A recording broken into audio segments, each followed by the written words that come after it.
think one of the commonest, if not the most common image in sacred scripture, both the Old and the New Testament, is the image of light.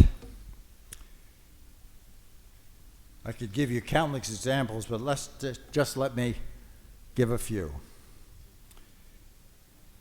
Right in the beginning of John's Gospel, he says, referring to Jesus, "The light shines in the darkness, and the darkness has not overcome it."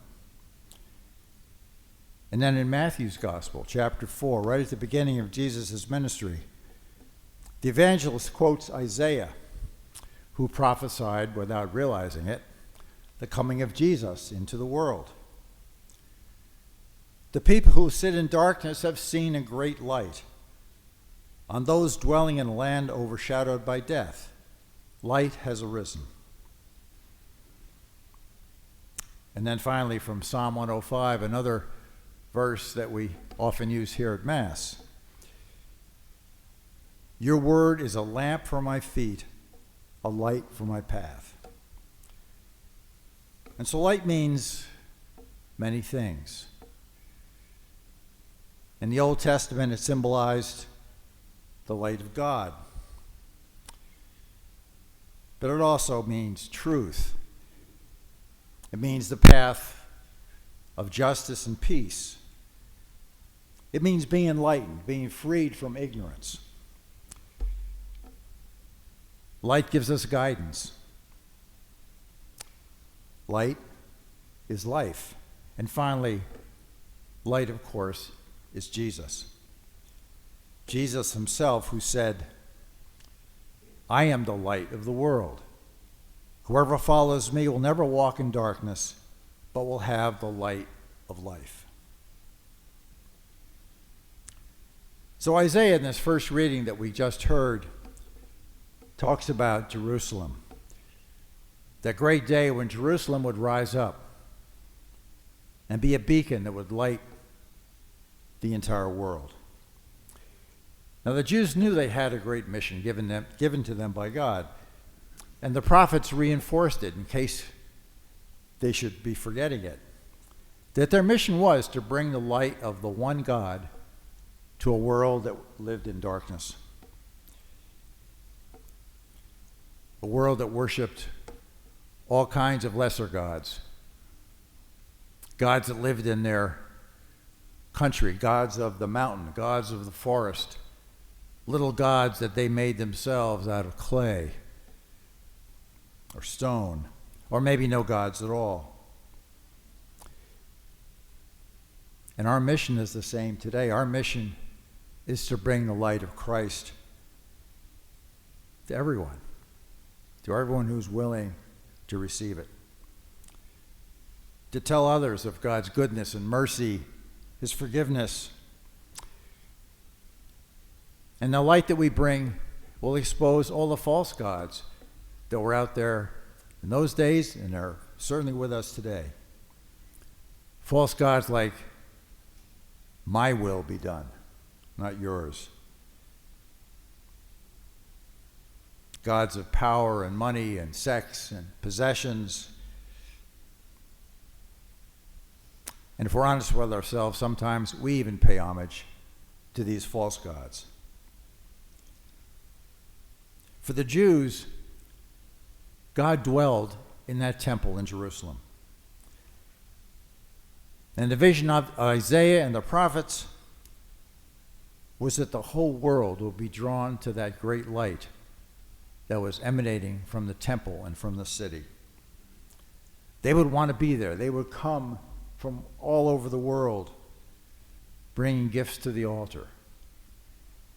Gifts of gold for the great king, and gifts of frankincense to offer sweet, fragrant prayers to the Lord.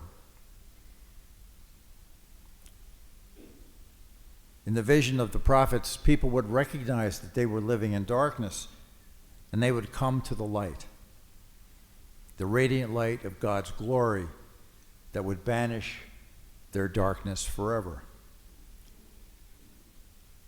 And so here we are at this great feast of the Epiphany, a word that means revelation or showing or a manifestation. And so here today we have God showing himself to the world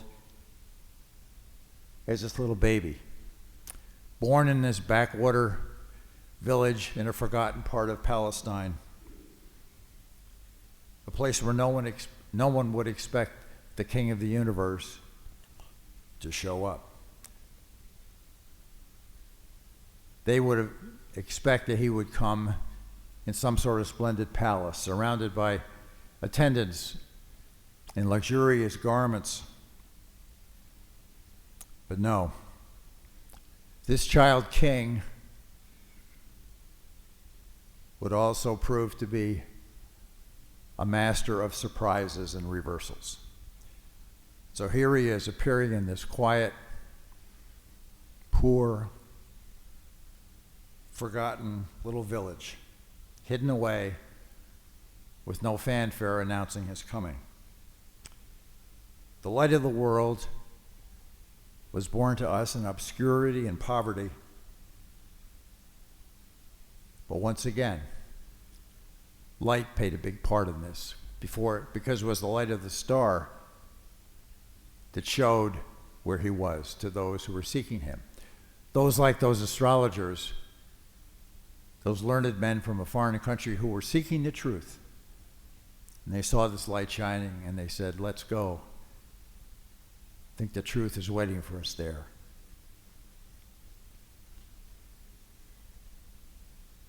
Those who seek the light will find it. And as you've heard probably many times before, wise men and wise women still seek him. This great light of the world shines today. Sometimes we forget that this light has overcome all the darkness because we're so surrounded by darkness. It seems every day it gets a little bit deeper. The light of Christ is the source of our hope. We are people of light. We belong to light. And the darkness will never, never overcome us. So here we come every week to this place. We bring gifts to the Lord of life, the Lord of light. Maybe not gifts of gold, frankincense, and myrrh, but I think in some way we bring greater gifts because we bring the gifts of ourselves, all that we have, all that we've been to get us to this place, all that we can be in the great future that beckons to us. So we bring ourselves into the light. This light that shows us who we are, warts and all.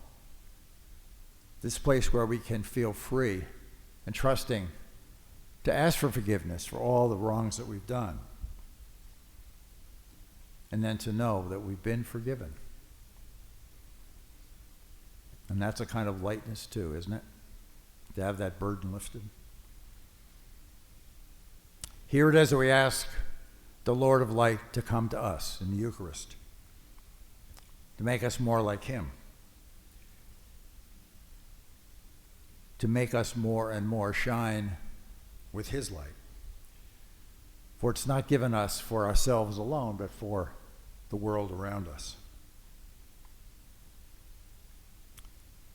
At the end of the Mass, the priest or deacon always says, "Go, the Mass is ended." Today I'm going to say, "Go, bring light to the world."